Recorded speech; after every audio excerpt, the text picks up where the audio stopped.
नमस्कार, स्वागत है आपका। आप देख रहे हैं इंडिया बोल रहा है। मैं हूं आपके साथ विवेक शांडिल्य। क्या रूस और यूक्रेन के बीच जंग कोई खतरनाक मोड़ पर जाने वाली है? क्या यह जंग बहुत भीषण होने वाली है? डोनाल्ड ट्रंप और जेलेंस्की के बीच मुलाकात के बाद यह जंग विनाशक हो जाएगा? यह सवाल इसलिए है क्योंकि जेलेंस्की और डोनाल्ड ट्रंप की मुलाकात होनी है और खबर यह है कि टॉम हॉक मिसाइल को लेकर दोनों देशों में डील हो सकती है। अगर जेलेंस्की को टॉम हॉक मिसाइल मिले तो यकीन मानिए व्लादिमीर पुतिन अपनी सारी ताकत लगा देंगे यूक्रेन को रोकने में। डोनाल्ड ट्रंप चाहते हैं कि टॉम हॉक मिसाइल का प्रेशर रूस पर बनाया जाए। टॉम हॉक मिसाइल एक ऐसा मिसाइल जिसकी मार से बच पाना नामुमकिन है और अगर वाया नेटो यह मिसाइल यूक्रेन पहुंचा तो इसका नुकसान रूस को होगा। लेकिन पुतिन पहले ही वार्निंग दे चुके हैं कि इसका खामियाजा नेटो देशों को और अमेरिका को भुगतना होगा। इसके साथ ही डोनाल्ड ट्रंप रूस पर कुछ नए सैंक्शंस भी लगा सकते हैं। तो क्या दबाव में रूस बिखर जाएगा या रुक जाएगा, या ये जंग रुक जाएगी, या फिर इसके भड़कने की आशंका ज्यादा है? क्या ये युद्ध यूरोपीय देशों तक फैल जाएगा?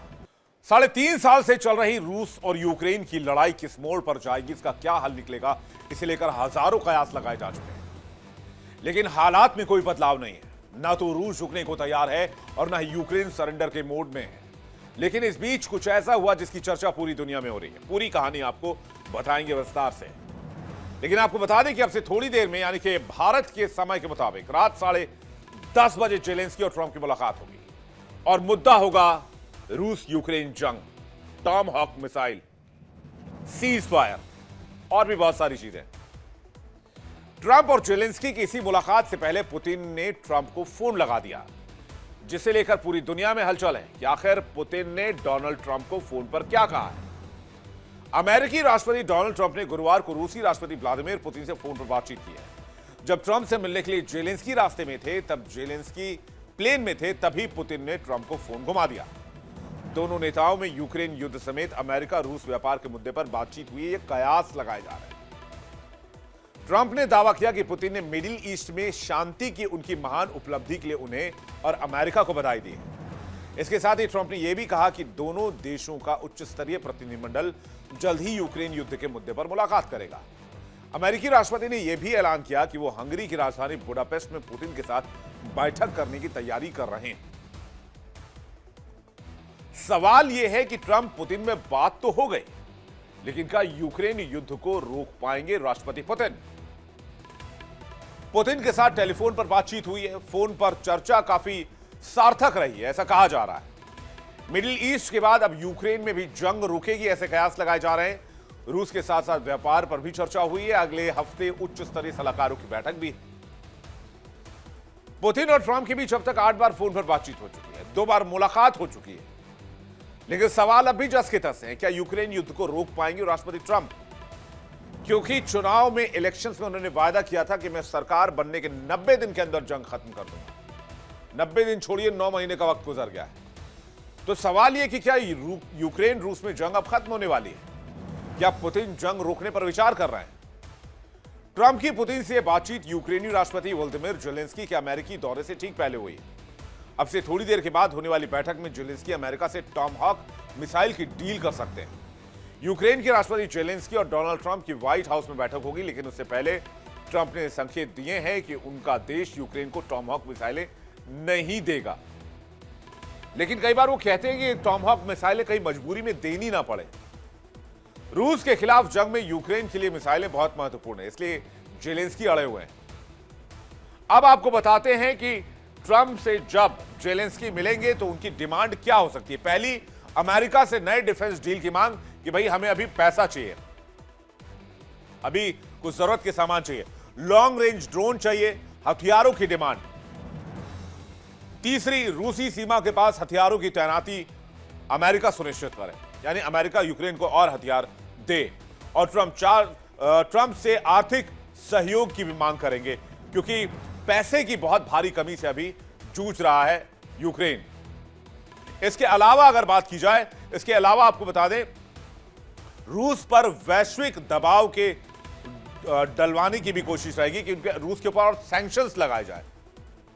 किस तरह से रूस को प्रेशराइज किया जाए, यह रणनीति बनाने पर चर्चा की जाएगी।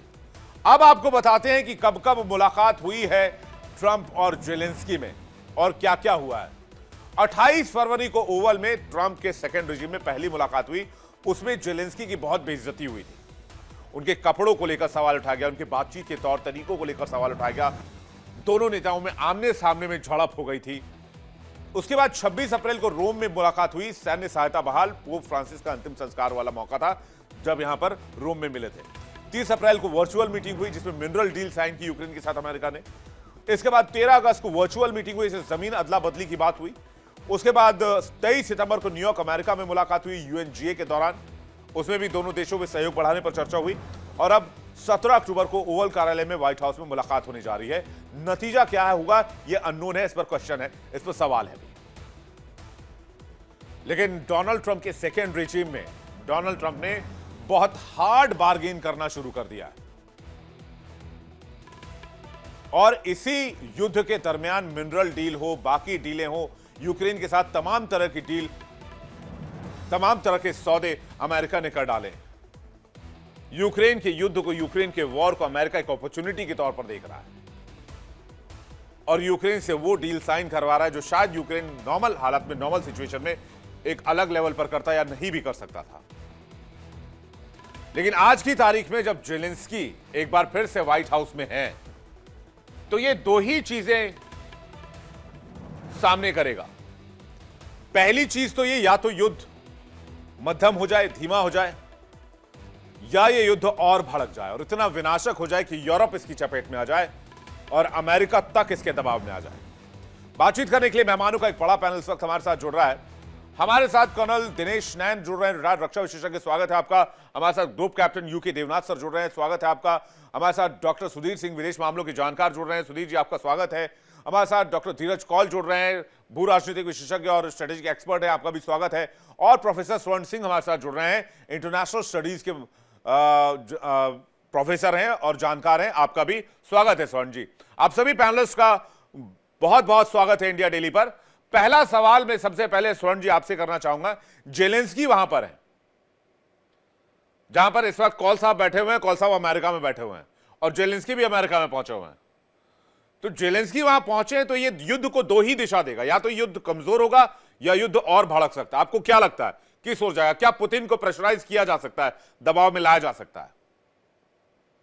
सबसे पहले तो जैसे आपने दिखाया उनकी बैठकों का दौर आपस में, फरवरी में जो बहुत खराब मुलाकात हुई थी, उसके बाद पिछले महीने संयुक्त राष्ट्र संघ की महासभा में जब भाषण देने गए थे राष्ट्रपति ट्रंप, तो शनिवार इतवार को 2 बार बातचीत हुई थी और उसके बाद अब आज 1 या 1.5 घंटे में बातचीत होने वाली है। तो पहले तो ये कि यूक्रेन के साथ राष्ट्रपति ट्रंप का तालमेल लगातार बेहतर होता नजर आता है और उसके दो पहलू हैं। एक तो ये कि वो कहाँ तक जाएंगे हथियार मुहैया कराने के लिए, क्या वो टोमाहाक क्रूज मिसाइल देंगे या नहीं देंगे। दूसरा कि वो शांति वार्ता को किस तरह से आगे बढ़ाने की कोशिश करेंगे। तो दोनों तरफ से ये बातचीत होगी। खासकर जैसे आपने कहा कि राष्ट्रपति पुतिन ने ये देखकर कि जेलेंस्की अमेरिका जा रहे हैं, खुद बड़ी लंबी बात, 2.5 घंटे की बात राष्ट्रपति ट्रंप से की और मुझे लगता है कम से कम युद्ध के आगे बढ़ने को रोकने की वो कोशिश थी उनकी, और कम से कम जो हथियार देने का मुद्दा है, मुझे लगता है उसके बाद थोड़ा सा ठंडे बस्ते में जा सकता है। लगातार सहायता होती रहेगी, पर वो जो लॉन्ग रेंज मिसाइल की हम बात कर रहे हैं, जो मॉस्को या सेंट पीटर्सबर्ग तक जा सकती हैं, शायद वो इस बार उन पर तालमेल नहीं बनेगा जेलेंस्की साहब के साथ। तो युद्ध मुझे लगता है चलता रहेगा। आज भी देखें कि रशिया ने काफी सीवियर हमले किए हैं, कीव में ब्लैकआउट्स हुए हैं, उसके बाद लगातार वो उनके एनर्जी सेक्टर पर हमले कर रहे हैं। तो रूस भी लगातार दबाव यूक्रेन पर बनाए रखता है और अमेरिका से थोड़ा सा तालमेल बनाने की कोशिश करता है जब भी लगता है कि अमेरिका के राष्ट्रपति को आक्रोश की भाषा में इस्तेमाल करते हुए देखते हैं। तो युद्ध अभी मुझे नहीं लगता खत्म होने जा रहा है, क्योंकि अलास्का मीटिंग में भी जहां राष्ट्रपति ट्रंप गए थे बात करने की युद्ध विराम होना चाहिए, नहीं तो खतरनाक इसके नतीजे निकलेंगे। जब अलास्का शिखर वार्ता से बाहर निकले तो उन्होंने कहा नहीं, हम युद्ध विराम की बात नहीं करेंगे, शांति प्रस्तावना की बात करेंगे, जो पुतिन शुरू से कह रहे हैं। तो युद्ध मुझे लगता है फिलहाल ना तो बंद होने वाला है और ना ही उसमें कुछ अचानक बहुत बड़ा बदलाव आने वाला है कि क्या बहुत दूरी के जो हथियार हैं वो यूक्रेन शुरू करेगा इस्तेमाल करने। तो जो हालत है मुझे लगता है मोर और लेस वही बनी रहेगी फिलहाल, पर उसके बंद होने के भी अभी आसार कोई सामने नजर नहीं आ रहे। तो वैसे मैं कौल साहब से इस पर जवाब लेना चाहूंगा। कौल साहब बड़ी बारीक नजर रखते हैं डोनाल्ड ट्रंप के हर एक मूवमेंट पर और काफी फाइनेंशियल स्ट्रेटेजिक जो मूवमेंट है उस पर भी नजर रहती है। यूक्रेन बहुत क्राइसिस में, इकोनॉमिक प्रेशर बहुत ज्यादा है। Same goes for Russia, Russia के ऊपर भी बहुत ज्यादा इकोनॉमिक प्रेशर है और सैंक्शंस भी बहुत है। तो सिचुएशन कैसे देख रहे हैं वहां पर? और जो टॉमहॉक मिसाइल की बार बार बात आ रही है, जैसा कि स्वर्ण सिंह ने कहा कि अभी तो ऐसे हालात दिख नहीं रहे कि टॉमहॉक मिसाइल अमेरिका दे दे, लेकिन अमेरिका ने कहा है कि जरूरत पड़ी तो हम दे भी सकते हैं, ऐसा नहीं कि हम नहीं देंगे। कौल साहब। नमस्कार, thank you for having me on the show. और बहुत इंपॉर्टेंट टॉपिक आपने उठाया है। आप ही के शो पे हम कई टाइम से बात कर रहे हैं कि गाजा वॉर रुक जानी चाहिए, और रुक गई। सेकेंड फेज मुझे लग रहा है, and I am very optimistic, कि इस साल के एंड तक आपको बहुत अच्छी कुछ न्यूज यूक्रेन से मिलेगी, और उससे भारत को भी बहुत फायदा होगा और दुनिया में बहुत फर्क पड़ेगा। 25% टैरिफ भी चले जाएंगे। लेकिन कमिंग टू दिस मीटिंग, और मैं एक पॉजिटिव पर्सन हूं, so I want to keep that track. और मेरे दोनों साइड में मित्र है, रशिया यूक्रेन। बड़ा ही अनफॉर्चुनेट वॉर है। हर हफ्ते तकरीबन 7-8 हजार लोग मर रहे हैं। अनफॉर्चुनेटली देखिए, आपको एक चीज समझनी पड़ेगी, हुआ क्या है। ट्रंप और पुतिन के रिश्ते बहुत अच्छे हैं, जैसे ट्रंप और मोदी जी के भी बहुत अच्छे रिश्ते हैं। लेकिन ट्रस्ट डेफिसिट पुतिन के साथ बढ़ता जा रहा है, क्योंकि जब ट्रंप इलेक्शन जीत के आए थे, उन्होंने बोला था कुछ ही दिनों में वॉर रुकवा दूंगा। बहुत कोशिश की, पुतिन नहीं माने। चाइना में प्रेशराइज किया, दुनिया की आंखें खुल गई कि रेयर अर्थ होता क्या है। Carpet was pulled out underneath everybody's feet, including US. 90% उनके पास स्ट्रेटेजिक उसकी रिफाइनिंग कैपेबिलिटी है, जिसके साथ हम खिलवाड़ भी नहीं कर सकते, इम्पॉसिबल है। सेकंड, उसके बाद इंडिया पे प्रेशराइज किया। और आप ही के शो पे मैंने ये बात कही थी कि धीरे धीरे इंडिया अपना जो इंपोर्ट रशिया से ले रहा है, एज लॉन्ग एज इंडिया के कंज्यूमर के लिए ठीक है, लेकिन उसको आप विदेश में बेच रहे हैं, उस पर कमी दिखेगी, और दिख रही है। भारत की सरकार बहुत अच्छे से अपने स्ट्रेटेजिक इंटरेस्ट देखते हुए डाइवर्सिफाई कर रही है और रशिया के इंपोर्ट्स को कम कर रही है। तो फाइनेंशियल हिट रशिया पे पड़ेगा, नंबर वन। नंबर टू, आप ये देखिए कि जो ट्रंप है, उनके पुतिन के साथ केमिस्ट्री हर दौर के साथ बिगड़ती जा रही है। एक ट्रस्ट डेफिसिट क्रिएट हो रहा है, और यहाँ के जो वोटर बैंक हैं, जिन्होंने उनको वोट दिया था इस बात को कि दुनिया में वर्ल्ड वॉर 3 को प्रिवेंट करें और रुकाए, उस पर कहीं कहीं रेस्टलेसनेस बढ़ती जा रही है। और ट्रंप पे बहुत प्रेशर है इंटरनली भी इस वॉर को रोकने का, और वो पर्सनली बहुत इसमें इन्वॉल्व हैं रोकने के लिए। ये एक बहुत ही सराहनीय एफर्ट वो कर रहे हैं। लेकिन इस टाइम रशिया बैकफुट पे जाने को तैयार नहीं है। लेकिन मैं आपको क्विकली 10 पॉइंट्स बता देता हूं जो इसके सेंटर फोकस में है। उसमें से एक पॉइंट आपने ऑलरेडी बोल दिया, टॉम हॉक्स। लेकिन यह जानना जरूरी है हमारे स्ट्रेटेजिक रिजर्व्स टॉम हॉक के कितने हैं। इसके ऊपर ट्रंप ने बोला कि हम देखेंगे। कल ही उनकी जब बात हुई तो पुतिन का उनको फोन आया, और उन्होंने फोन पे ही मजाकिया तौर में, जैसे ट्रंप बोलते हैं, बोल दिया कि how will it feel if I give few thousand tomahawks to Ukraine. And he said Putin was not very happy about it. उसके बाद दूसरी चीज, एयर डिफेंस सिस्टम यूक्रेन मांग रहा है, जिसमें patriot system, missile defence, drones, anti drone है। इसके अलावा यूक्रेन की एनर्जी सिक्योरिटी, क्योंकि रशिया बार बार उसके infrastructure, processing pipeline, electric grid पे अटैक कर रहा है, तो क्या यूएस उसमें प्रोटेक्शन देगा। इसके अलावा हम जो देख रहे हैं, जो इकोनॉमिकल सैंक्शंस यूक्रेन मांग रहा है कि रशिया पे बढ़ाए जाएं, क्या उस पर काम किया जाएगा। फिर सिक्योरिटी गारंटीज, अगर हम वॉर रोकें तो सिक्योरिटी गारंटीज पे अभी तक क्या बात हो रही है। और नंबर 3, मैंने आप ही के शो पे बोला था, 5.5, तकरीबन $450 बिलियन का जो डिस्ट्रक्शन ऑफ प्रॉपर्टी हो चुका है यूक्रेन के अंदर, उसको rebuilding cost 550 billion, close to ½ trillion आएगा। तो गाजा में तो आसपास के गल्फ कंट्रीज जो काफी रिच हैं, उन्होंने वॉलंटियर करके बहुत अच्छे से सपोर्ट किया। लेकिन यूक्रेन की रिकंस्ट्रक्शन कॉस्ट में क्या रशिया भी थोड़ा इन्वॉल्व होगा, यूरोपियन यूनियन भी होगा और अमेरिका भी होगा। लेकिन अमेरिका का फोकस डिफेंस इक्विपमेंट प्रोवाइड करने पे है। डेफिनेटली हमारा इंफ्रास्ट्रक्चर वहां पे आप देख ही रहे हैं कितना बढ़ रहा है। लेकिन फिर भी मुझे ऐसा लगता है कि कहीं ना कहीं ये वॉर रुकेगी, इसका रुकना भी जरूरी है और ट्रंप बहुत एफर्ट कर रहे हैं। लेकिन I think now we should also focus कि ये वॉर रुकेगी तो रुकेगी कैसे, what will be the few points. और रशिया, एक बात मैं आप बताना चाहूंगा विवेक जी, आप तो जानते हैं हर दिन हर हफ्ते एक गांव, एक छोटा सा एरिया कैप्चर करता जा रहा है, fighting by thousand, like bleeding by thousand wounds type of strategy. तो धीरे धीरे अंडर द रेडार जितना इस वॉर को खींचा जा रहा है उतनी ही ज्यादा जमीन रशिया कैप्चर करता जा रहा है, जो कि सबको दिख रहा है। और मैं I would really hope million dollar question आपने पूछा, जंग रुकेगी कैसे? करेक्ट। और मैं एक पॉइंट और बिलियन डॉलर बोलूंगा, क्वेश्चन कहता हूं इसको। इसका जवाब ना Correct, पुतिन मैं- दे पा रहे हैं, ना जेलेंस्की दे पा रहे हैं, ना ही ट्रंप दे पा रहे हैं। मैं एक बात आपको एक एक पॉइंट और बताता हूं जल्दी से सर, हाँ। And then I let you go. हाँ। कि देखिए सबसे जरूरी है, Putin doesn't want to go in history as a villain. वो कितने साल के हैं, कितने और साल रूल कर सकते हैं, आप देख लेंगे। जेलेंस्की के साथ हिस्ट्री क्या दिखाएगी वो मैं आपके शो पे बोल चुका हूं। लेकिन पुतिन भी अब फेस सेविंग चाहते हैं, और इस टाइम मुझे लगता है अनफॉर्चुनेटली चाइना का Safe प्रीमियर exit उनको चाहते बिल्कुल हैं। बैक नहीं कर रहा।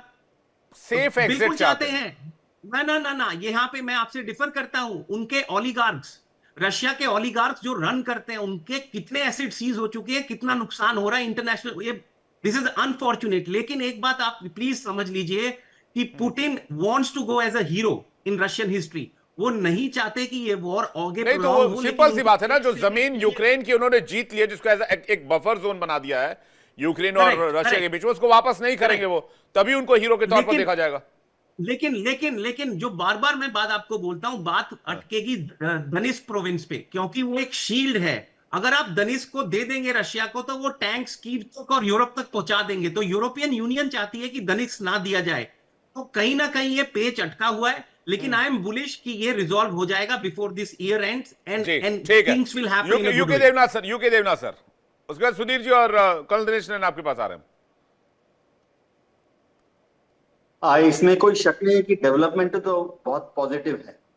अगर ट्रंप पुतिन से बात कर रहे हैं, वो भी दावा कर रहे हैं कि 2.5 घंटे तक बात किया है, तो उसका मतलब है बातचीत में कुछ तो प्रगति हुई है। क्या अलास्का की तरह से ये बातचीत भी नाकामयाब हो जाएगी, वो हमें देखना पड़ेगा। सबसे बड़ा फैक्टर अभी है कि जेलेंस्की ट्रंप के सामने बैठे हुए हैं और याचना कर रहे हैं कि जैसे ATACMS long range tactical missile system दे दिया गया था, जो कि 300 किलोमीटर तक जेलेंस्की अंदर प्रहार करते रहे रूस के अंदर, अब क्या उनको टोमाहॉक क्रूज मिसाइल देंगे? क्योंकि अगर ट्रंप अभी 2500 किलोमीटर तक मार करने वाली टोमाहॉक क्रूज मिसाइल दे देते हैं जेलेंस्की को, तो दो चीजें होंगी। एक तो जेलेंस्की की बाँछें खिल जाएंगी और वो 2500 किलोमीटर दूर तक, यानी रशियन यूराल माउंटेन्स को क्रॉस करके रशिया का जो डीप इंडस्ट्रियल एरिया है उस पर स्ट्राइक कर पाएंगे।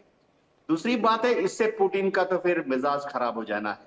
क्रेमलिन इसको एकदम नरम तरीके से नहीं लेगा। मैं आपको यकीन दिलाना चाहता हूं कि रूस ने क्या करना है। देखिए, जब भी यूक्रेन एक एटैकमस मिसाइल फायर करता है, जब भी यूक्रेन एक एटैकमस मिसाइल फायर करता है रूस के ऊपर, उसके चंद घंटों के अंदर ही रूस बदले में 10 बड़े बड़े प्रहार कर देता है कीव के ऊपर। यही चीज टोमाहॉक क्रूज मिसाइल के साथ होनी है। अगर यूक्रेन ने गलती से भी एक टोमाहॉक क्रूज मिसाइल लॉन्च कर दिया रूस के ऊपर, तो उसके कुछ घंटे के अंदर ही 10 या 20 जगह, चाहे कीव हो या पश्चिम में लवीव हो, उनके industrial area, railway marshalling yard, thermal power plant, hydro power plant, dams, dykes और शायद न्यूक्लियर पावर प्लांट्स के जो सपोर्ट सर्विसेज है उस पर भी हमला हो जाए। क्या ट्रंप यह सोच रहे हैं कि वो पुतिन को डरा के, धमका के मजबूर करेंगे नरम पड़ने के लिए? सवाल ही नहीं उठता। ये युद्ध तो ऑलरेडी रूस जीत चुका है। रूस के पास दोनेत्स्क है, लुहांस्क है, ज़पोरिज़िया है, खेरसोन है, क्राइमिया तो 2015 से ही उनके काबू में है। तो रूस को इस युद्ध में जीतने के लिए और कुछ दरकार नहीं है। और अगर आप पिछले 3 महीने का एवरेज लें, तो हर रोज रूस की फौज पूर्व से पश्चिम की तरफ किसी दिन आधा किलोमीटर, किसी दिन 1 वही कॉल किलोमीटर साहब भी बढ़ वही रही कह है। रहे थे। हाँ, तो होना यही है कि अगर ये युद्ध लंबा खिंचा, मैं हैरान नहीं होऊंगा कि अगले साल के फरवरी तक जब इस युद्ध के एनिवर्सरी मनाई जा रही 4 साल होगी, हो जाएंगे। शायद रूसी फौज नेप्रो निवर पर बैठी हो और कीव में घुसने की तैयारी कर रही हो। ट्रंप को ये समझना पड़ेगा।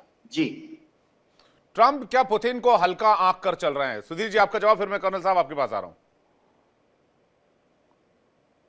आपने, प्रोफेसर सूरज सिंह ने और हमारे रक्षा विशेषज्ञ ने भी कहा, तो एक चीज तो साफ है कि थोड़ा सा मैं असहमत हूं अपने रक्षा विशेषज्ञ से कि रूस जीत चुका है। अगर जीत चुका है तो युद्ध हो क्यों रहा है?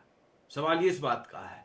देखिए, युद्ध कोई जीतना हारना, आज का युद्ध थोड़ा सा टेक्टिकल होता है। रसिया जैसे पावर को किसी भी कारण से यूक्रेन ने जो उलझा के रखा है 3 साल से, अपने आप में एक नैतिक हार है रूस की। ये इतनी बड़ी महाशक्ति, एक छोटा सा यूक्रेन, उसके आगे कोई एक निर्णायक जीत नहीं ले पा रही। लेकिन अब चूंकि ट्रंप साहब ने उसको एक प्रेस्टीज इशू बना लिया है, टॉमहॉक मिसाइल तो ट्रंप साहब एक बार्गेनिंग चिप के तौर पर इस्तेमाल यूज कर रहे हैं, हैं। बिल्कुल। हाँ, और मुझे लगता है कि पुतिन साहब भी, मैं कौल साहब से सहमत हूं कि पुतिन साहब भी चाह रहे हैं कि एक सेफ एग्जिट टाइप का कुछ मामला बने। तो सेफ एग्जिट का मामला तब बनेगा जबकि सारा जमीन तो पुतिन छोड़ने वाले हैं नहीं। नहीं, बिल्कुल सही बात। लेकिन पुतिन को भी बहुत सारा जमीन छोड़ना पड़ेगा, क्योंकि ट्रंप इसमें मुखिया है लेकिन इसमें सरपंच बहुत हैं। जर्मनी है, यूरोपियन यूनियन है, फ्रांस है, ब्रिटेन है, इटली है। ये लोग नहीं चाहेगा कि एक रन दे दिया जाए, एकदम फील्ड क्लियर कर दिया जाए रूस के लिए, क्योंकि इनका एक हिस्टोरिकल बैगेज रहा है रूस के खिलाफ। तो मिला जुला करके मुझे लगता है कि आज जो बातचीत होनी है उसमें ट्रंप साहब शायद जेलेंस्की को इन्हीं चीजों के लिए मनाएंगे। और जो कुछ दिनों में हंगरी में बात होनी है रूस और अमेरिका के टॉप डिप्लोमेट्स की, लेड बाय रूबियो साहब एंड रसिया की तरफ से जो भी लोग जाएं, तो वहां निर्णायक लेवल की बात होगी। और शायद उसके बाद, चूंकि ट्रंप साहब को तो एक चीज आप सबको मानना पड़ेगा कि उनको शांति का एक जो श्रेय लेने का एक होड़ लगा हुआ है, तो वो शायद खुद पहुंचे, मॉस्को भी पहुंच सकते हैं फाइनल डिक्लेरेशन के टाइम में। आप याद करिए, अलास्का में जब मीटिंग हो रही थी तो पुतिन ने कहा next time in Moscow. Putin बहुत कम अंग्रेजी बोलते हैं बायलैटरल लेवल पे। लेकिन ये एक इशू ऐसा है कि मुझे लगता है कि शायद इस साल के अंत होते होते एक सम्मानजनक तरीके से दोनों पक्ष मान जाएं और शांति हो जाए, युद्ध बंद हो जाए। ये सम्मानजनक पक्ष होगा क्या? फॉर्मूला क्या होगा? कर्नल साहब क्या लगता है आपको? देखिए गौरव, जो प्रेजेंट सिचुएशन चल रही है वो थोड़ी सी भिन्न चल रही है, जिसे हम लोग डिस्कस कर रहे हैं अपने फॉरेन अफेयर्स में। आज जो जेलेंस्की मिलने गए थे व्हाइट हाउस के अंदर, तो शायद जो लेटेस्ट है वो ये है कि वो अपने साथ में एक प्लान लेके गए थे।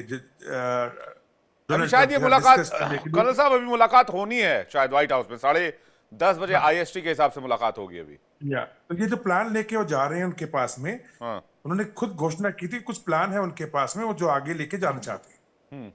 दिन के अंदर जो आज डेवलपमेंट हुआ था डोनाल्ड ट्रंप के तरफ से, वो ये था कि जो सर्गेई लावरोव हैं अपने डिफेंस फॉरेन मिनिस्टर रशिया के, उनके और मार्को रूबियो के साथ में इनकी बातचीत हुई है। पुतिन का उनको फोन आया था and they are trying to meet in Hungary. उसके लिए दोनों जो है मार्को रूबियो और उनको बुडापेस्ट की मीटिंग के लिए मान गए। हाँ, दोनों बात करें और इसके बाद में इसकी रूपरेखा तैयार कर लें। लेकिन जब से जेलेंस्की गया है रशिया अमेरिका के अंदर, पिछले 24 घंटे से आप देखो तो रशिया के ज्यादातर जितने भी पावर स्टेशंस हैं, रिफाइनरीज हैं, एनर्जी सेक्टर्स हैं, एयर बेसिस हैं, आपका क्रीमिया है या आपकी जो इनका सोची करके शहर है वो है, हर जगह पे बहुत अंधाधुंध तरीके से फायर हो रहा है। और इन लोगों ने 24 घंटे में काफी कुछ उस चीज को बढ़ा दिया गया।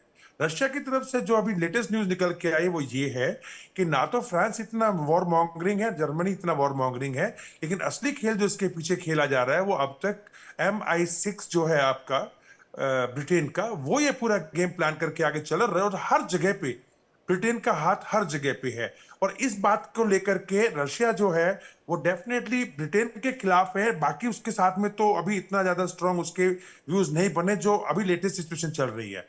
मेरा मानना यह है कि जो भी बातचीत चल रही है अभी डोनाल्ड ट्रंप की, you all very well know कि डोनाल्ड ट्रंप कब कितना चेंज हो जाती है। आज भी अभी वो बातचीत कर रहे थे जब रशिया में पुतिन के साथ में, तो उनको एक मजाकिया तौर पे कह रहे हो या सरकास्टिकली या धमकी, what ever you can call it, ये डिप्लोमेटिक लैंग्वेज होती है कि अगर मैं 1000 टॉम हॉक आपको दे दूं तो आपको कैसा लगेगा। हालांकि ऐसे कोई बात करता नहीं है। लेकिन अभी थोड़ी देर पहले जो न्यूज निकल के आ रही वो ये है कि डोनाल्ड ट्रंप ने बिल्कुल क्लियरली कह दिया कि we will not be able to give tomahawk missiles to Ukraine because हमारे अमेरिका के लिए वो कम पड़ रही है। ये this is the latest news.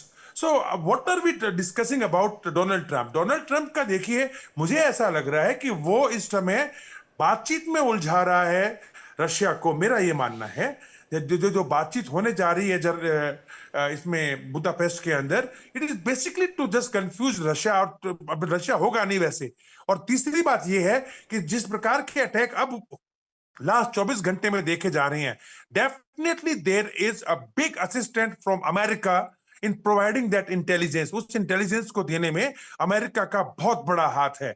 तो आप कैसे कह सकते हैं कि एक तरफ जहां अमेरिका इन अटैक्स को इतना घातक बनाने के लिए इतनी इंटेलिजेंस उनको दे रहा है, बिकॉज बाकी जो भी है आई डोंट थिंक सो कि यूक्रेन के पास इतनी तगड़ी इंटेलिजेंस, हालांकि क्लेम करते रहते हैं। इन्होंने जब स्पाइडर वेब किया था वो सारा ब्रिटेन का प्लान किया हुआ था MI6 का, और ये सबको इस बात की अभी ओपन हो चुकी है ये बातचीत। नहीं, आप सही कह रहे हैं, मैं आपकी बात से सहमत हूं। इंटेलिजेंस शेयर कर रहा है अमेरिका खुफिया जानकारी दे रहा है। मैं यही कहूंगा, मैं यार गौरव लास्ट में यही कहूंगा कि मैं अभी भी ये मानता हूं कि Donald Trump is not serious about peace, but now he is trying to confuse Russia, because इस टाइम के ऊपर उसका एम मेल एक ही है, मिलिट्री इंडस्ट्रियल कॉम्प्लेक्स का जितना ज्यादा से ज्यादा हथियार वो पहुंचा सकता है नाटो के थ्रू, वो मेन टारगेट है। और Donald Trump is a businessman, he is not going to compromise on that. पैसा कॉल साहब इस पर जवाब देंगे, उसके बाद स्वर्ण सिंह जी आपके पास आ रहा हूं।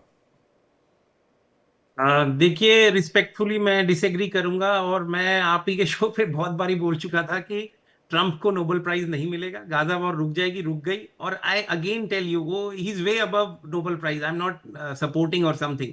लेकिन मैं आपको बार बार एक बात बताना चाह रहा हूं, इसके जो वुंड्स हैं, आप पता नहीं कितने लोगों को जानते हैं, मैं पर्सनली बहुत सारे लोगों को जानता हूं दोनों साइड पे। इसके जो वुंड्स हैं वो बहुत डीप घुस चुके हैं।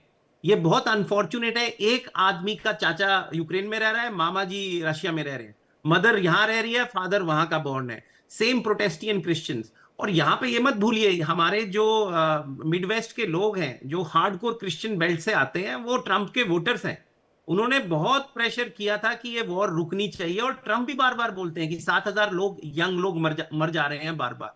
और मैं आपको एक बात फिर बताता हूं, ये बात शायद आप मेरी बात अभी नहीं एग्री करेंगे, शायद 3-4 महीने में एग्री करेंगे।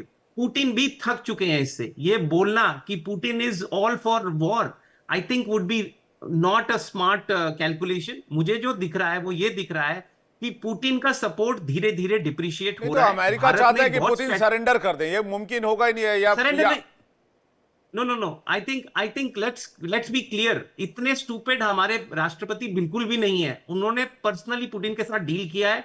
Putin is not a guy who is gonna surrender, और उनके पास रीजन भी नहीं है सरेंडर। हाँ, ये बात सही है कि पुतिन भी, मुझे लग रहा है जैसे जैसे टाइम पास हो रहा है, उन्होंने अपनी जमीन ज्यादा कैप्चर कर ली। अब एक बफर जोन क्रिएट होगा। रिकंस्ट्रक्शन कॉस्ट के लिए 5 एरियाज हैं जिसके ऊपर फोकस अब धीरे धीरे यूरोपियन यूनियन मुझे लगता है करेगा। यूक्रेन के नेचुरल रिसोर्सेज तो रुके कौन सा, पहले लड़ाई नहीं रुक रही, आप आगे का प्लान डिस्क्राइब कर रहे हैं। मैं आपको बता रहा हूं, लुक फॉरवर्ड। एक बात आप मत भूलिए, बार बार मैं बताता हूं, यहाँ डिफेंस एक्सपर्ट्स बैठे हैं, पूरी दुनिया की टेक्नोलॉजी, और मैं टेक्नोलॉजी वर्ल्ड में काम करता हूं, पूरी दुनिया की technology, AI, quantum, space, laser, धरी की धरी रह जाएगी अगर आपके पास रेयर अर्थ नहीं है। और रेयर अर्थ के कई ऐसे खनिज पदार्थ यूक्रेन में बहुत बड़ी मात्रा के अंदर है। शायद आप इस बात को मैंने बहुत पहले बताया था। इस time world wants this war to stop, Putin wants this war to stop, Trump wants to mediate, और ज़ेलेंस्की के ऊपर तो भूल जाइए कितना प्रेशर है। The only people who want this war to be stopped on their term is European Union and Russia. Ukraine तो पिट के तबाह हो चुका है। वहां पे $550 बिलियन का ज़ेलेंस्की पे तो इन हाउस प्रेशर भी बहुत है, मतलब उनके घर के अंदर, यानी कि उनके देश के अंदर ही उनके बहुत आज प्रेशर है। मेरी बात, आज अगर इलेक्शन यूक्रेन में हो जाए, ज़ेलेंस्की हार जाएंगे। आप पता नहीं क्या मतलब whatever, लेकिन एक 550 बिलियन से लेके $1 ट्रिलियन की रिकंस्ट्रक्शन कॉस्ट ओवर जी नेक्स्ट 10 years ठीक है। है। कर्नल दिनेश नैन कुछ कहना चाह रहे थे। कर्नल कर्नल साहब। देखिए मिस्टर कॉल ठीक कह रहे हैं कि रेयर अर्थ बहुत ज्यादा है, लेकिन ये भी समझना पड़ेगा आपको कि जितना इलाका रशिया ने अब कवर कर लिया है, खासकर डोनेट्स्क से लेके जो प्रजा से लेके खेरसन तक, और जो उसका इरादा है, अभी भी देखिए 4 इलाकों में बहुत तगड़े अटैक चल रहे हैं। वो खार्किव है, सुमी है, आपका निप्रो है, आपका उसके बाद में चर्निहिव है, और कीव का इलाका चल रहा है, और साथ में है Odessa, because they want to landlock this area. और ओडेसा से आगे मोल्डोव के अंदर पहले से ही रशियन बैठे हुए हैं, एक फ्रोजन कॉन्फ्लिक्ट कर करके। So you have to understand कि जो रेयर अर्थ की हम बात कर रहे हैं, वो आज की तारीख में रशिया उसके ऊपर जाके बैठ गया है। हाउएवर वी एक्सपेक्टिंग कि पुतिन जो है इतनी आसानी से उसको डोनाल्ड ट्रंप को देने की कोशिश करेगा, नंबर एक। नंबर दूसरा, आई कट डाउन बिकॉज दूसरों का टाइम है। नंबर दूसरा ये है कि देखिए जिस प्रकार से जो वॉर मॉन्गरिंग जिस प्रकार से की जा रही है, अब रशिया ने भी आप देखिए ड्रोन्स भेज रहा है, एयरक्राफ्ट जो भेज रहा है, लेकिन जो चीज अब निकल के आई है MI6 के बारे में, Russia and Putin are taking it very seriously. And मैं समझता हूं कि अगर इसके अंदर थोड़ा सा भी और कुछ खेल पुतिन के साथ हुआ, जो मैं डोनाल्ड ट्रंप की बातचीत के बारे में थोड़ा इशारा कर रहा हूं, the things will be definitely very serious and we can not say कि इट्स गोइंग टुवर्ड्स पीस। स्वर्ण सिंह जी, आपको भी ऐसा ही लगता है? क्या अमेरिका की शर्तों की वजह से मामला और उलझता जा रहा है? सामरिक प्रतिस्पर्धा से ज्यादा कुछ नहीं है। उनकी अपनी सुरक्षा पर कोई चिंता नहीं है, उनके हथियार बिकते रहे वो अच्छा है उनके लिए। रूस आप देखें जिसकी हम बात कर रहे हैं कि क्या रूस जीत गया है, मुझे लगता है कि ये कुछ हद तक इसको समझना जरूरी है, क्योंकि रूस सैन्य शक्ति के नजरिए से आज भी सुपर पावर है। और वहां जो राष्ट्रपति पुतिन हैं, उनको बहुत ज्यादा तजुर्बा है राजनीति का, और अंदरूनी मुझे नहीं लगता उनके कोई विरोधी दल वहां उनको परेशान करने वाले हैं। तो वो चाहेंगे कि वो इतिहास में हीरो की तरह जाएं, लिखे जाएं या कहे जाएं। तो इसलिए उन्होंने क्या किया है कि करीब 20% पूर्वी जो इलाका है यूक्रेन का, उस पर पूरी तरह से काबू कर लिया है। और रूस पूरे अपने इतिहास में, चाहे जारिस रशिया हो, सोवियत रशिया हो, रशियन फेडरेशन हो, राष्ट्र सुरक्षा को बफर बनाकर ही उसका प्रबंधन करता है। तो यदि यूक्रेन छूट भी जाता है भविष्य में, कभी मान लीजिए यूरोपियन यूनियन ज्वाइन करता है, नेटो में चला जाता है, तो 20% इलाका उन्होंने बफर बना लिया है, उसको आसानी से वो नहीं देंगे। पर उनके सामने कौन है? उनके सामने जो बाइडेन की आपको भाषण याद होगी, मार्च पिछले साल की, उन्होंने कहा था कि 50 देशों का कोalition उन्होंने तैयार किया है, जो परोक्ष रूप से, सीधे नहीं, परोक्ष रूप से यूक्रेन को इस युद्ध में बने रहने के लिए, डटे रहने के लिए सहायता देता है। इसलिए जब मैंने कहा कि अमेरिका के लिए तो ये सामरिक प्रतिस्पर्धा है, पर आज जो आधा दर्जन से ज्यादा यूरोपीय देशों के नेता जेलेंस्की के साथ आज व्हाइट हाउस में मिलने वाले हैं, वो चाहे जर्मनी के, चाहे यूके के, फ्रांस के, फिनलैंड के, इटली के जो राष्ट्र नेता हैं, उसके अलावा नेटो के सेक्रेटरी जनरल हैं, उसके अलावा जो यूरोपियन यूनियन की प्रेसिडेंट हैं उर्सुला फोन डेर लेयन, वो सब लोग वहां क्यों इकट्ठे हैं? उनके लिए ये राष्ट्र सुरक्षा का चिंता है। इसलिए पिछले ही माह आप देखें कि 30 देशों ने पेरिस में एक मीटिंग, शिखर वार्ता की, जिसमें कहा कि वो सिक्योरिटी गारंटीज एक्सटेंड करेंगे यूक्रेन को, चाहे राष्ट्रपति ट्रंप पर हम निर्भर हो या ना हो। उसके बाद 26 देशों ने ये भी सहमति की कि वो अपने सैनिकों को भी उतार सकते हैं यूक्रेन में। तो पुतिन बहुत समर्थ हैं, पर उनके सामने जो यूक्रेन को सपोर्ट करने वाले हैं, समर्थन करने वाले हैं, वो भी कम सक्षम नहीं है। तो इसलिए मैं कह रहा हूं कि ये युद्ध लगातार बना रहेगा, पर यदि इसको अचानक और तेजी से भड़काना होगा तो वो जी। राष्ट्रपति ट्रंप तय करेंगे कि क्या वो दूरी तक मार करने वाले ये अस्त्र जो हैं, क्रूज मिसाइल हैं, वो इसको देंगे या नहीं देंगे। मुझे नहीं लगता बहुत देंगे, मामला क्योंकि बहुत अगर कॉम्प्लिकेटेड हो गया है दोनों स्वर्ण तरफ जी, से जैसा बात हो कि रही है। आप देखें कि पुतिन के जो विदेश सलाहकार हैं विदेश मामलों पर, हाँ यूरी उश्कानोव, उन्होंने भी कह दिया कि ये धमकी पुतिन ने भी इस वार्ता में दे दी राष्ट्रपति ट्रंप को कि यदि आप हजारों क्रूज मिसाइल देंगे तो उसका खामियाजा नुकसान आपको भी भुगतना पड़ सकता है। जो यूक्रेन से बाहर युद्ध ले जाने की एक इशारा है उस तरफ। तो ये बेसिकली मुझे मौलिक तौर पे लगता है कि जब दोनों तरफ की सेनाएं लगातार लड़ते लड़ते थक जाएंगी, तो उस वक्त जो यथार्थ में जो सच्चाई होगी, जिसके पास जितनी जमीन होगी, मालडोवा में देख लें, आप क्राइमिया में देख लें, कहीं भी जॉर्जिया में देख लें, जहां जहां रूस की सेनाएं गई हैं वो वहां बैठ गई जाकर।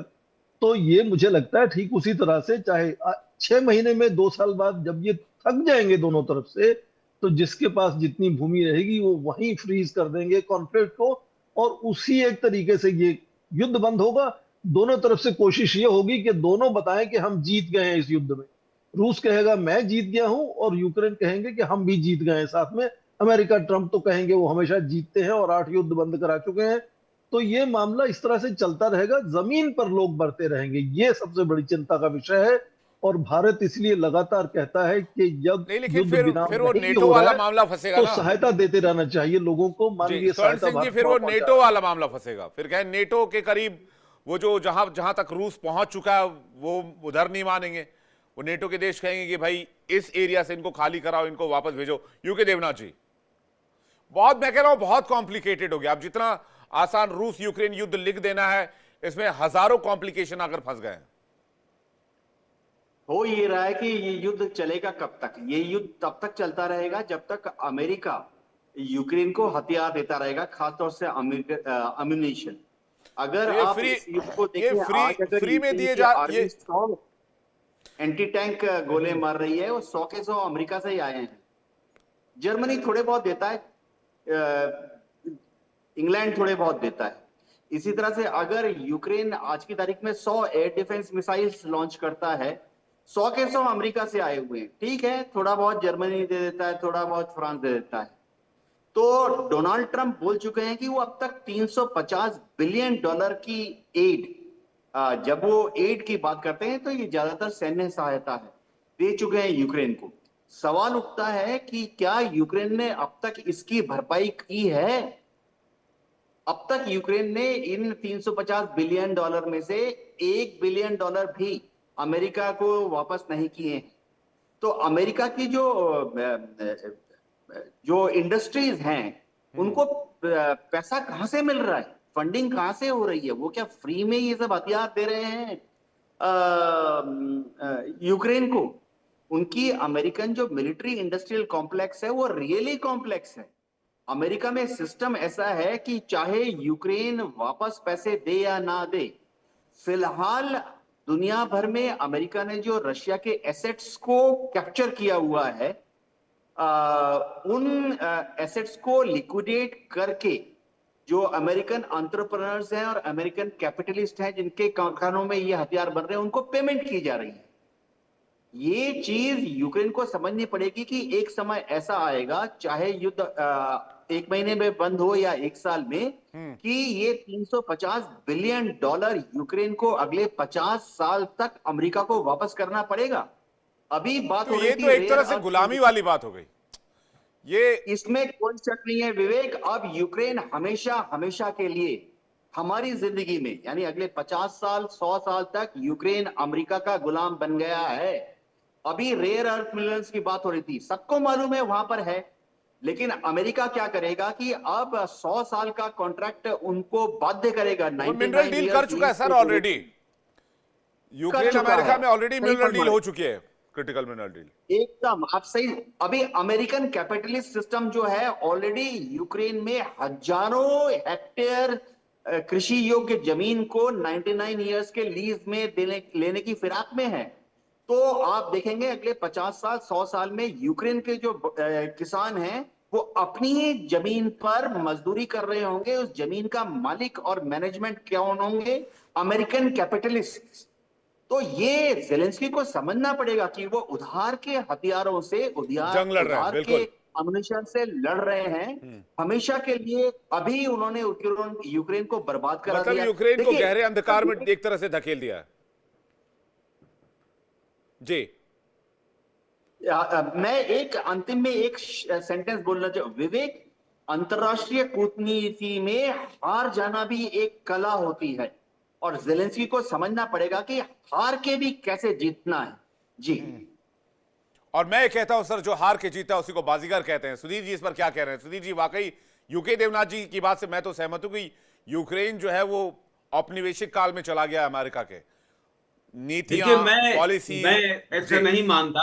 अभी ऑपरेशन इंड्यूरिंग फ्रीडम अफगानिस्तान में चला, $1 ट्रिलियन अमेरिका ने अफगानिस्तान में खर्च किया है। तो क्या अभी तालिबान जो है अमेरिकन बिजनेसमैन का मजदूरी कर रहा है? कितने तालिबान के अभी उसके विदेश मंत्री दिल्ली होके गए हैं, उनका बयान आपने बजाया होगा, देखा होगा किस गैरत से वो बात करके गए हैं, मुल्क की धमकी देके गए हैं पाकिस्तान को, अमेरिका को, रसिया को, ब्रिटेन को। तो देखिए, ये वॉर हो रहा है, ग्रेट वॉर हो रहा है। ये कहीं ना कहीं प्रोफेसर स्वर्ण सिंह जी ने इसको इशारा किया है कि लेकिन ये सर, एक तरह से महाशक्तियों की सुधीर होड़ है। सर, लेकिन सुधीर सर, अमेरिका कोई चैरिटी, मिसाइल चैरिटी तो कर नहीं रहा, कोई बॉम्बिंग चैरिटी तो कर नहीं रहा, कोई हैंड ग्रेनेड चैरिटी तो कर नहीं रहा कि दुनिया भर को फ्री में हथियार बांटेगा। पैसा तो डॉलर भी तो उसी को, उसको भी तो चाहिए। सर, ये चैरिटी नहीं है। 125 जीडीपी के 125% डेट में है। आप इसको दूसरे तरीके से देखें। बिजनेसमैन पैसा निकाल ही लेता है। वही बात तो यूके देवनाथ कह रहे हैं। जी, कैसे निकालेगा, कैसे निकालेगा?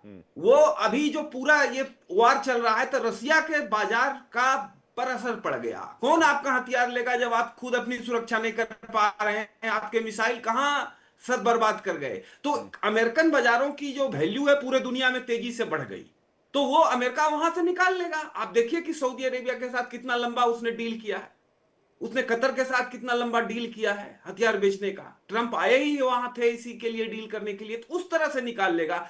ये व्यक्तिगत नुकसान और देश के खजाने के नुकसान से ज्यादा ये एक जो है रसिया को डिमीन करने की भी कोशिश है, क्योंकि पुतिन उसमें फंस गए हैं, तो किसी तरह से निकलना है।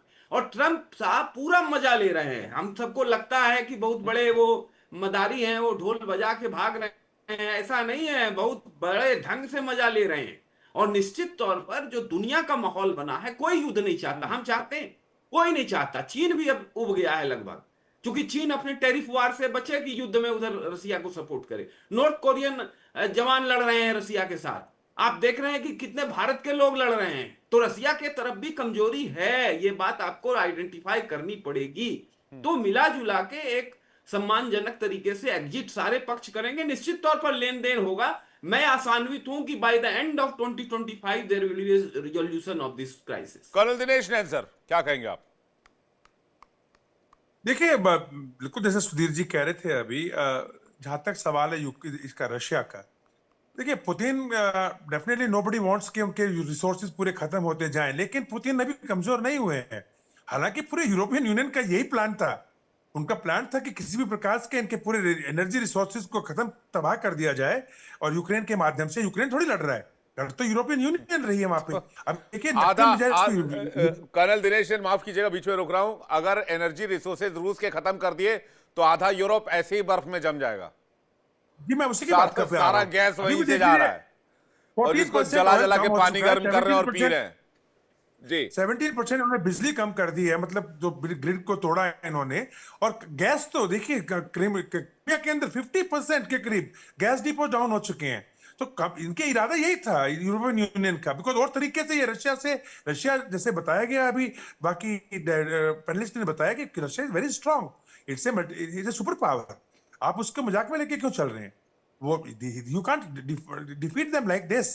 तो उनका इरादा यह था कि कमजोर कैसे करें, इकोनॉमिकली कैसे कमजोर कर दे, लेकिन वो हो नहीं पाया। उधर से चाइना आ गया, इधर से इंडिया भी आ गया, और बाकी इनका एक जो मल्टीपोलर ग्रुप बना है उसके अंदर से इनके हथियार भी। अभी देखिए, रशिया सबसे ज्यादा लॉन्ग रेंज की मिसाइल्स का प्रोडक्शन कर रहा है। अगर वो इतना गरीब हो गया होता तो प्रोडक्शन कैसे करता है? तो Russia is going with a very good plan. They know कि व्हाट एवरी डे आप उनके 2-4 ऑयल उस पे अटैक कर दो, 2-4 शहर पे अटैक कर दो, लेकिन हर दिन जो वो इंच बाय इंच जो जमीन ले रहा है, रशिया इज गेनिंग। और रशिया का इरादा यही है कि ओडिशा तक मैं पहुंच जाऊं। एक बार ओडिशा तक अगर वो पहुंच जाता है ना, आ जाते हैं टॉमहॉक पे। अरे टॉमहॉक मिसाइल अगर दे भी दिए डोनाल्ड ट्रंप ने, कॉल साहब, और कल की तारीख में वो कामयाब नहीं हुई, आप जानते हो कितना लॉस होगा अमेरिका का? टॉमहॉक मिसाइल नॉट, अगर डिफेंस जो एडी डिफेंस है इसका रशिया का, उसने अगर टॉमहॉक मिसाइल को टैकल कर दिया तो कितना मार्केट खा जाएगा? Who is going to give it? Fourthly, America wants to make money, but Ukraine नहीं दे पाएगा, इसलिए बोला कि नेटो से लूंगा, नेटो को दूंगा, नेटो आगे देते रहे। नेटो को बोला आप 2% से 5% जीडीपी खर्च करो, अभी उसके अंदर भी डिफरेंस आने शुरू हो गए। स्पेन ने 2 दिन पहले ही बोला मैं नहीं खर्च करने वाला, हमारे तो पार्टी हार जाएगी।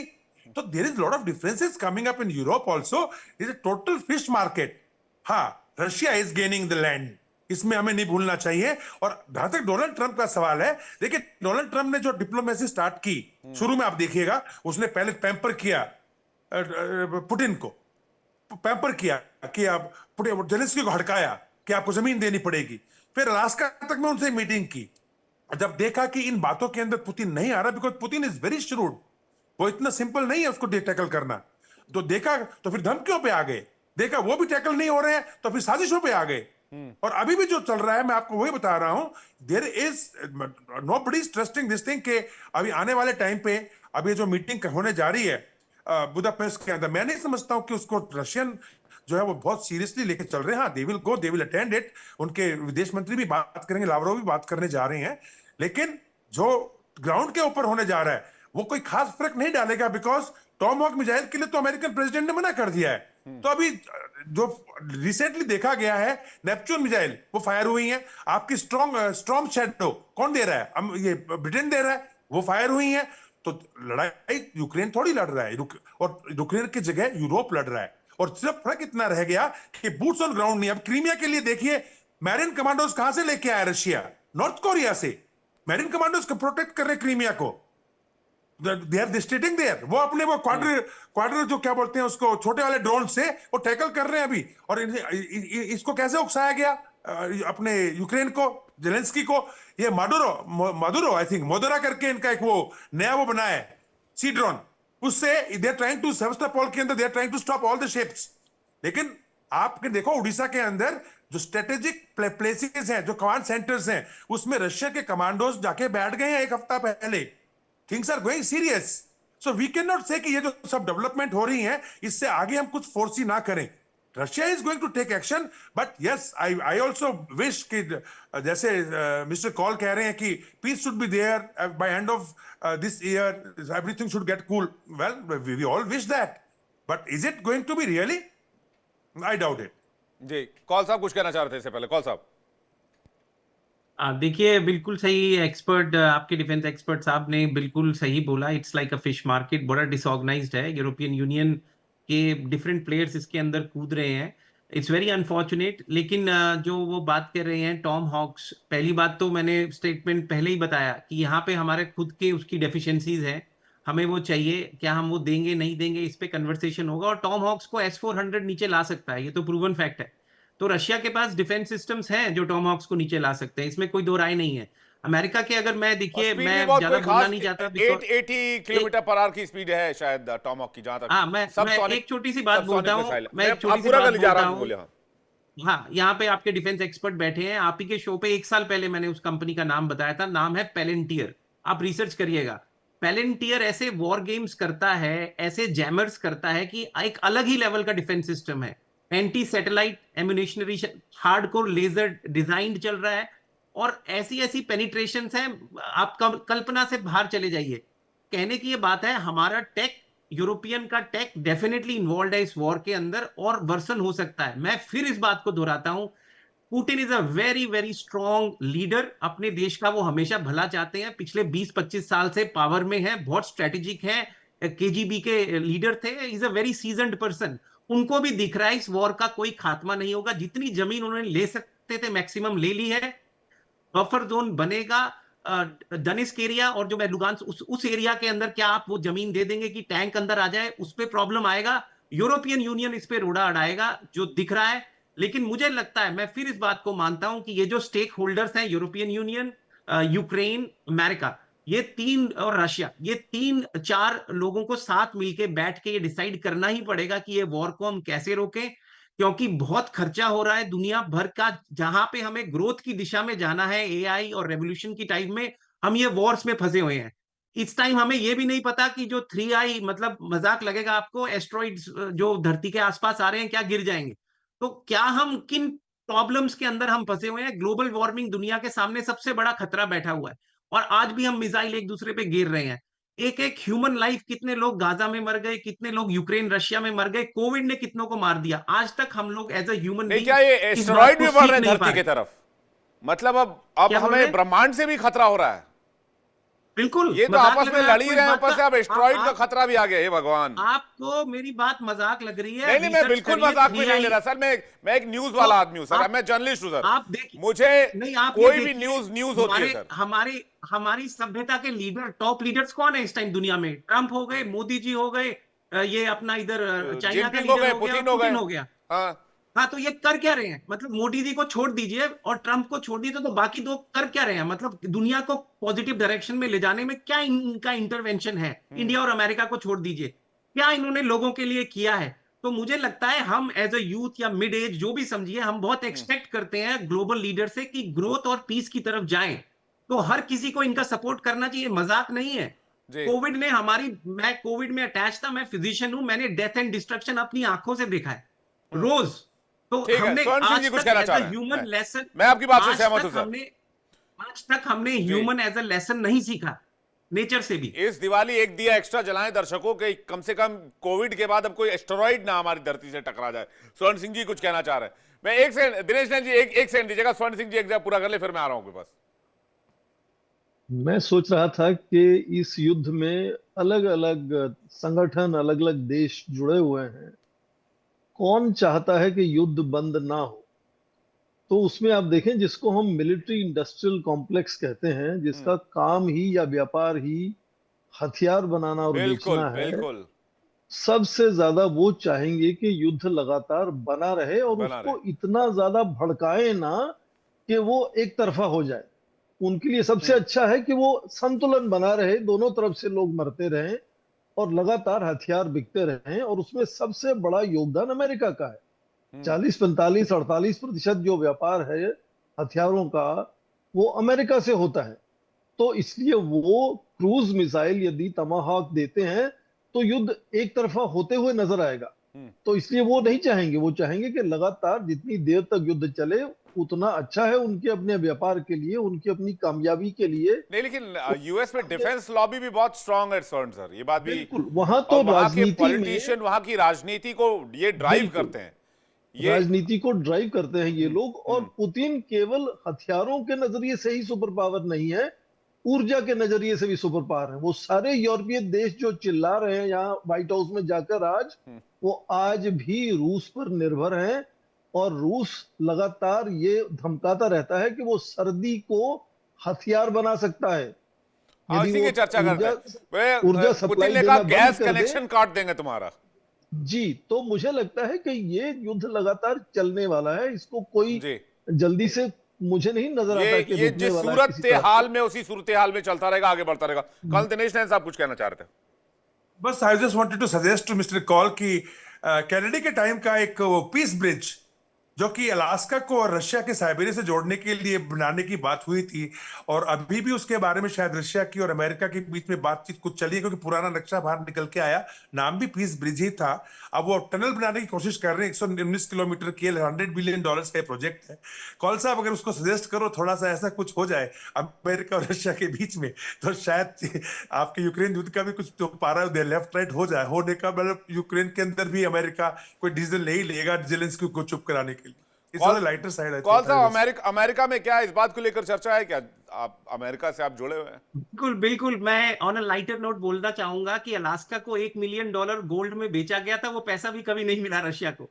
सो कहने की बात है कि अलास्का मतलब बहुत सस्ते का वो हो गया। और बिल्कुल सही आपके एक्सपर्ट बोल रहे हैं, वहां पे ब्रिज था। मुझे ऐसा लगता है कि ट्रंप के दौरान शायद अमेरिकन और रशिया के लोगों के बीच में पीपल टू पीपल एक्सचेंज बढ़ेगा।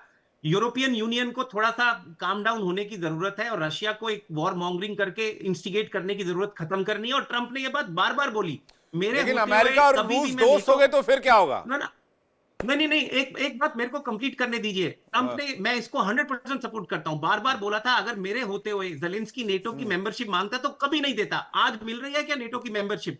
550 बिलियन का नुकसान हो गया, हजारों लाखों लोग मर गए, फैमिलीज डिस्प्लेस हो गई। तो हिस्ट्री जज करेगी जेलेंस्की ने क्या सही किया था, बिल्कुल सही गलत, बात पर है। History will tell him the lesson.